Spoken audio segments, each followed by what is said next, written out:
Leo nataka niwaambie kitu ambacho kitakuja kuwasaidia milele na milele na familia zenu mbalimbali zinazowazunguka katika dunia. Leo naambia please nipo kwenye kipindi check mic.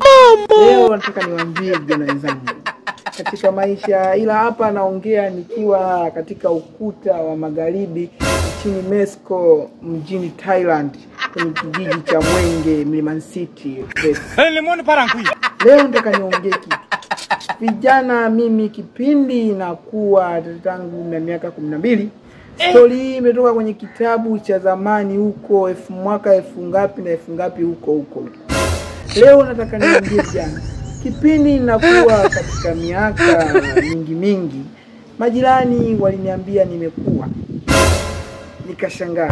Kumbe majirani wananijua kama nimekuwa, mimi sijajijua. Nikajua kweli majirani niwaambia watatuvuruga vijana. Majirani wale walikuwa wananiambia ili nitoke nyumbani. Nikawauliza, nyie mnaniambia nitoke nyumbani? Nikawajibu, mbona mama hajasema? Mbona mama hajasema? Hiyo vijana msijisumbue kutoka nyumbani. Miaka ni namba, umri ni namba. Wewe nyumbani bado ni mtoto.